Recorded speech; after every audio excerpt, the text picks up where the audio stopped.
Si on regarde comment se déroule la métamorphose chez les anoures, nous avons ici un thétard à l'éclosion avec des branchies externes.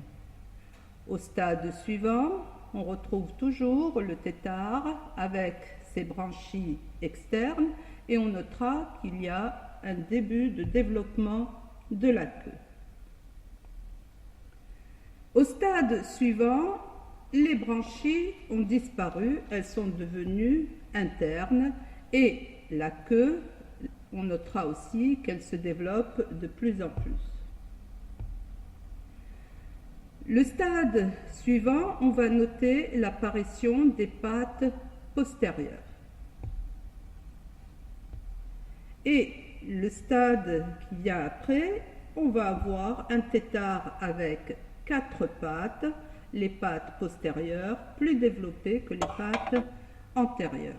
Et on pourra tout de même noter qu'il y a un début de réduction de la taille de la queue. Le stade suivant montre la régression, donc la diminution de la taille de la queue, et finalement, cette queue va disparaître totalement. Si on doit déterminer un anour, donc on va voir les critères qui permettent de le déterminer, et ces critères, ce sont ceux qui interviennent dans la systématique. Alors, tout d'abord, on va parler des glandes parotoïdes. Ces glandes parotoïdes, ce sont des glandes qui sont situées à l'arrière de l'œil, donc une glande de chaque côté de l'œil ou à l'arrière de l'œil, et ces glandes sécrètent des substances toxiques. Donc, elles font partie de la catégorie des glandes séreuses. Alors, pour ces glandes parotoïdes, on va observer est-ce qu'elles sont visibles ou peu visibles. Et quand elles sont visibles, on va évaluer est-ce qu'elles sont développées ou peu développées. Ensuite, on s'intéresse à la forme de la pupille. La pupille, on va voir si elle est horizontale, verticale ou ronde. Le tympan. Pour le tympan, on va voir s'il est présent ou absent. L'extrémité des doigts et des orteils. Alors, les doigts, c'est au niveau des membres antérieurs et les orteils, c'est au niveau des membres postérieurs. Alors, on va voir est-ce qu'ils sont dilatés en pelote adhésive ou non dilatés.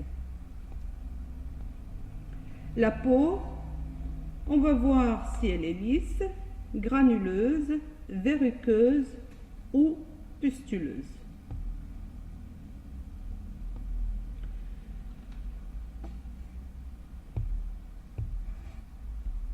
Donc ici, nous avons la peau d'un crapaud et on voit une peau verruqueuse. Alors, pour essayer de vous rapprocher un petit peu de ce que c'est une peau verruqueuse, donc c'est une peau qui présente des verrues. Alors, ces verrues, si on les considère chez l'humain, donc les verrues, ce sont ces excroissances, donc ces durcissements de la peau que l'on voit au niveau des doigts. On peut les trouver au niveau des doigts, au niveau du pied, au niveau de n'importe quelle partie du corps. Donc ça, ce sont les verrues. Et par analogie, donc une peau qui présente cet aspect-là, on va dire chez les anours que c'est une peau qui est verruqueuse. La peau pustuleuse, c'est une peau qui présente des pustules. Les pustules, ce sont des vésicules et qui contiennent un liquide. Généralement, c'est du pus chez l'humain. Et quand un amphibien ou un anour présente une peau qui a cet aspect-là, on dira que c'est une peau qui est pustuleuse.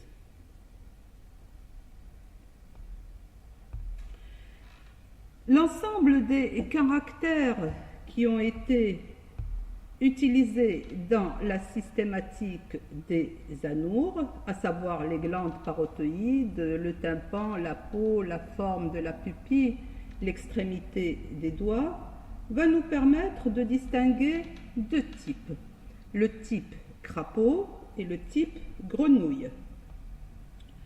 Le type crapaud présente un corps qui est massif, qui est trapu et qui est ramassé.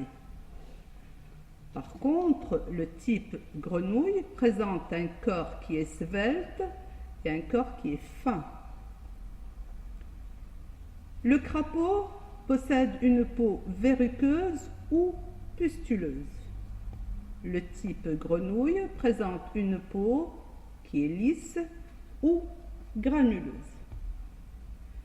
Le type crapaud va présenter des glandes parotoïdes qui sont développées et à sécrétion toxique.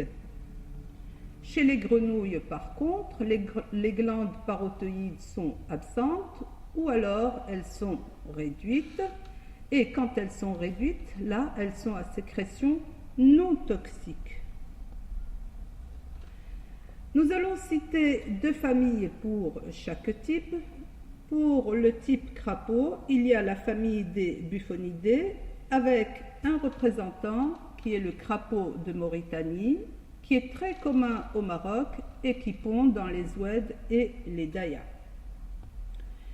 Et il y a la famille des Discoglossidés dans laquelle on peut citer le crapaud accoucheur. On reviendra pour voir pourquoi cette appellation de crapaud accoucheur. Chez les grenouilles, il y a la famille des Ranidés, dans laquelle on peut citer la grenouille verte, qui est une grenouille essentiellement aquatique. Et la famille des Hylidés, avec un représentant, la rainette verte, dont les doigts sont terminés par des pelotes adhésives.